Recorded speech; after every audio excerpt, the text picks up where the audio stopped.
जय श्री गणेश। नमस्कार। मैं आचार्य संजय द्विवेदी। मेरे समस्त प्रबुद्ध दर्शकों का मेरे चैनल पर हार्दिक स्वागत है। प्रिय दर्शकों, आज मैं वृषभ राशि का नवंबर माह का मासिक राशिफल लेकर आपके सम्मुख उपस्थित हूं। नवंबर माह में जो ग्रहों की स्थितियां बन रही हैं तथा जो परिवर्तन होंगे वो इस माह में आपके लिए कितने लाभ की प्राप्ति कराने वाले हैं, आपको कितना आगे बढ़ाने वाले हैं, धन, मान, सम्मान, यश, कीर्ति, कार्यक्षेत्र में प्रगति तथा वैवाहिक संबंध, संतान सुख कितना प्राप्त होगा, अथवा यदि कहीं पर कोई समस्या या अवरोध है तो उसका क्या निराकरण है, संपूर्ण विश्लेषण मैं पूर्ण तर्क के साथ करने जा। प्रिय दर्शकों, इस राशिफल को आप अपने लग्न तथा राशि दोनों के अनुसार देख सकते हैं। वृषभ राशि के लिए यदि हम अवलोकन करें तो आपके तृतीय भाव में गुरुदेव बृहस्पति का गोचर चल रहा होगा, जो अपनी उच्च अवस्था में अत्यंत बलवान है। चतुर्थ भाव में केतु होंगे। पंचम भाव में शुक्राचार्य का गोचर चल रहा है। इसी प्रकार से आपके षष्ठम भाव में सूर्यदेव होंगे। सप्तम भाव में मंगल और बुध का महायोग बना हुआ है आपके लिए। दसम भाव में राहु के साथ प्रारंभिक समय में चंद्रमा होंगे तथा आपके एकादश भाव में शनिदेव का गोचर चल रहा है। इस माह में 2 नवंबर को शुक्राचार्य राशि परिवर्तन करेंगे, अपनी मूल त्रिकोण राशि में प्रवेश करेंगे। तुला राशि में इनका प्रवेश होगा।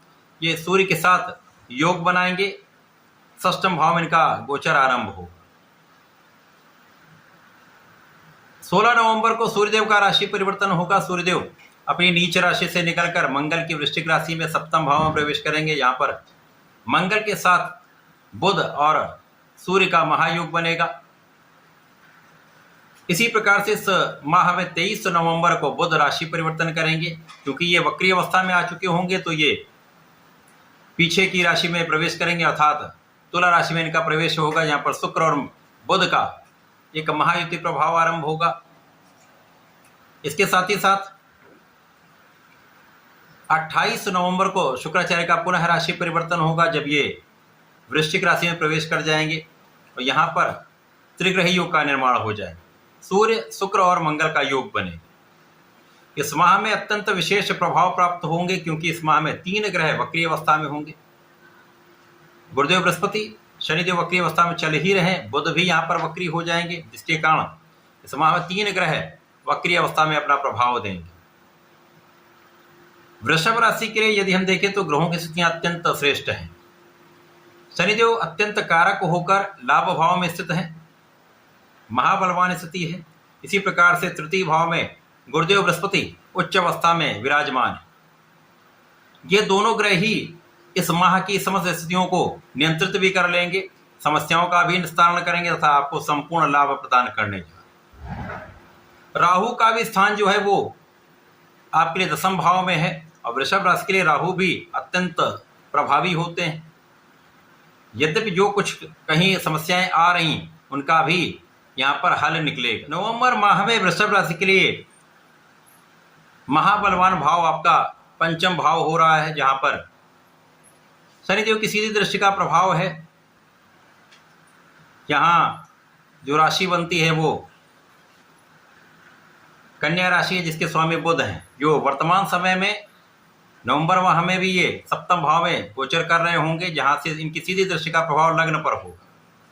इस माह में ज्ञान का क्षेत्र आपका विस्तृत होगा। ज्ञान शिक्षा के परिणाम बहुत अच्छे प्राप्त होंगे। जो जातक प्रतियोगिता परीक्षा की तैयारी कर रहे हैं उनके लिए बहुत अच्छा अवसर है, जब आप सफलता की प्राप्ति करने वाले हैं। अब यहाँ पर उच्च के गुरु का सहयोग भी प्राप्त होगा, क्योंकि ये ज्ञान शिक्षा के कारक हैं। महाबलवान स्थिति में होकर आपके भाग्य को प्रबल कर रहे हैं। अब जब आपका भाग्य प्रबल होता है और आप परिश्रमी होते हैं, सही दिशा में आप प्रयास करते हैं, कोई शक्ति आपको बाधित नहीं कर सकती। आपको अपने परिश्रम का संपूर्ण लाभ निश्चित रूप से प्राप्त होता है। तो यहाँ पर आपके परिश्रम का संपूर्ण लाभ आपको प्राप्त होता दिख रहा है। आप परिश्रमी भी होंगे, आपको लोगों का सहयोग भी प्राप्त होगा। इस प्रकार से आप महाभाग्यशाली रहने वाले। इस माह में भाग्य का संपूर्ण साथ आपको प्राप्त होगा। तो कहीं पर कोई अवरुद्ध कार्य भी है या कोई काम आपका बन नहीं पा रहा था, आप प्रयास कर रहे थे, वो काम इस माह में अवश्य बनेगी। आपकी इच्छा पूर्ति का ये माह है। जो भी आपकी इच्छा अधूरी रह गई थी अथवा आप जिसके लिए प्रयास करे थे वो काम आपके इस माह में पूरे अवश्य होंगे। हो सकता है कहीं आपको कुछ प्रयास अधिक करना पड़े, परंतु कार्य सिद्ध अवश्य होगा। प्रारंभिक समय से ही आपके अंदर ऊर्जा का श्रेष्ठ प्रवाह होगा, ऊर्जा नियंत्रित भी होगी। ऊर्जा का प्रवाह होना एक अलग बात है, परंतु ऊर्जा का नियंत्रित होना अत्यंत महत्वपूर्ण है, क्योंकि यदि आप सकारात्मक ऊर्जा का उपयोग करते हैं तो आपका कार्य क्षेत्र, आपका पढ़ाई का क्षेत्र, आपका कोई भी क्षेत्र, वहां पर आप पूर्ण रूप से सफल होते हैं। आपकी ऊर्जा का सही उपयोग हो जाता है। तथा यहाँ पर मंगल का भी प्रभाव आपके लग्न पर है, जिसके कारण आप नियंत्रित जब रहते हैं तो विवाद से बचते हैं, लड़ाई झगड़े से बचते हैं तथा आप क्रोध से बचते हैं। कहीं ना कहीं आप में एक नियंत्रण होता है, अपने आप पर पूर्ण कंट्रोलिंग होती है, जिसके कारण किसी भी समस्या से आप निकल आते हैं। यहाँ पर कार्यक्षेत्र विस्तृत होगा, कार्यक्षेत्र का विस्तार निश्चित है। यहाँ पर अवसरों की वृद्धि का समय है और इस अवसर का आप लाभ भी लेने वाले हैं, इसमें कोई संदेह नहीं। इस माह में आपको धन का बड़ा लाभ प्राप्त होना है, यहाँ पर तय है, यहाँ पर कोई संदेह। धन का महालाभ, परिवार का पूर्ण सहयोग, आपके वाणी का भाव अत्यंत प्रबल, ये निश्चित रूप से रहने वाला है। इस माह में कुछ कार्य क्षेत्र में जो समस्याएं थी उनका भी निराकरण हो जाएगा। कुछ उतार चढ़ाव जो अभी तक चल रहे थे, कहीं ना कहीं छोटी मोटी समस्याएं लगी हुई थी, उन समस्त समस्याओं का निस्तारण हो जाएगा। तो कार्य क्षेत्र में भी आप आगे बढ़ जाएंगे, व्यापार में भी विस्तार हो जाएगा, आपके प्रोफेशन में अच्छे अवसर आपको प्राप्त हो जाएंगे, नौकरी में अच्छा इंक्रीमेंट यहाँ पर आपको प्राप्त हो सकता है। आपके भाग्य के स्वामी भी शनिदेव हैं, आपके कार्य क्षेत्र के स्वामी भी शनिदेव हैं और इनका प्रभाव एकादश भाव में प्राप्त हो रहा है, जो गुरुदेव की राशि है। गुरुदेव का प्रभाव आपके भाग्य पर भी है, जो शनिदेव की राशि मकर राशि तथा शनिदेव पर भी है। इस प्रकार से आपका कार्य क्षेत्र भी बढ़ेगा, आपका लाभ का क्षेत्र भी बढ़ेगा तथा भाग्य भी बढ़ने वाला है। संपूर्ण रूप से आपको लाभ प्राप्त हो रहा है। अब जब शुक्राचार्य राशि परिवर्तन कर लेंगे, आपके लिए छठवें भाव में इनका गोचर होगा। छठवें भाव में शुक्राचार्य बहुत निर्बल नहीं होते हैं और स्वराशि में होकर यहाँ पर एक अच्छा प्रभाव देंगे। केवल यहाँ पर आपको किसी प्रकार के व्यसनों से बचना है, महिलाओं के अपमान से बचना है तथा किसी प्रकार के विवाद में पड़ने से बचना है। स्वार्थी मित्रों का साथ त्याग दीजिएगा तो इस समय का संपूर्ण लाभ आप ले पाएंगे, क्योंकि इस समय में आपके ऐश्वर्य, वैभव, धन संपदा में वृद्धि होगी। तो कई लोग आपसे जुड़ना चाहेंगे, तो स्वार्थी मित्रों से बचेंगे तो किसी प्रकार के विवाद में पड़ने से आप बच जाएंगे।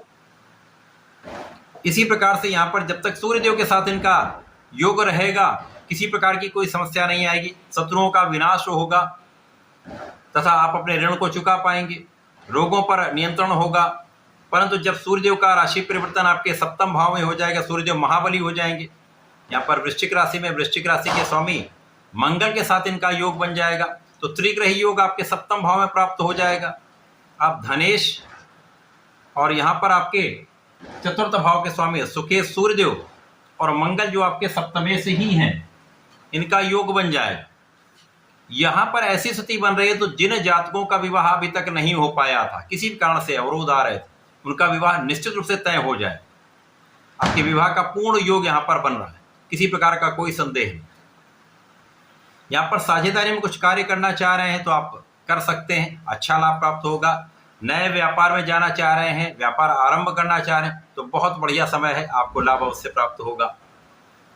जीवन साथी के साथ भी सामंजस्य अच्छा रहेगा, जीवन साथी के साथ प्रेम में वृद्धि होगी तथा जीवन साथी से भी आपको लाभ प्राप्त हो रहा है।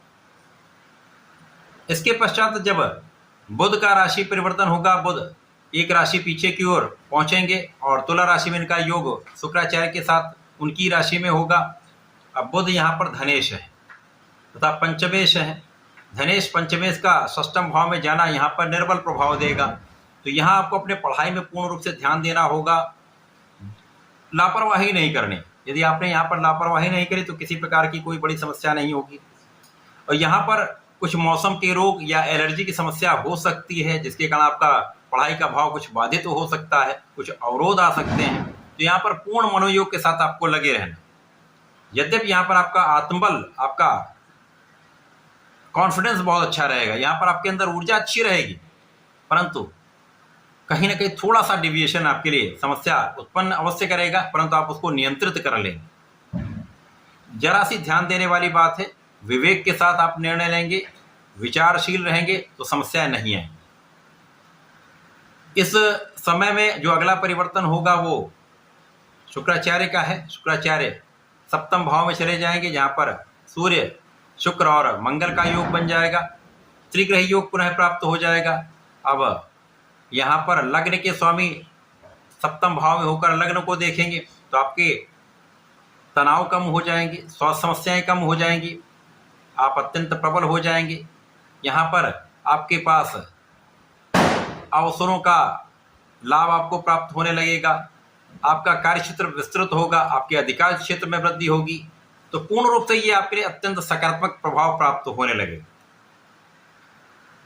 लोगों का सहयोग प्राप्त करने के लिए आपको पूर्ण मनोयोग से अपने कार्य में लगे रहना है, पूर्ण निष्ठा के साथ अपने कार्यों को करना है, लापरवाही नहीं करनी। यदि आपने लापरवाही की तो कहीं ना कहीं लोगों का उतना सहयोग नहीं मिलेगा अथवा अपयश का योग बन सकता है। तो यहाँ आपको ध्यान देने की आवश्यकता हो। इस पूरे माह में आपको नियमित रूप से भगवान भोलेनाथ की आराधना करनी चाहिए। नमः शिवाय पंचाक्षर मंत्र का जप करना चाहिए तथा प्रत्येक शुक्रवार को भगवान भोलेनाथ पर जलार्चन करें। पंचामृत से अभिषेक करें तो रोगों से भी बचेंगे, कष्टों से भी बचेंगे, धन का भी लाभ होगा तथा आप पूर्ण रूप से इस समय का उपयोग करके लाभ ले पाएं। तो ऐसा करके इसका लाभ लें। धन्यवाद, नमस्कार।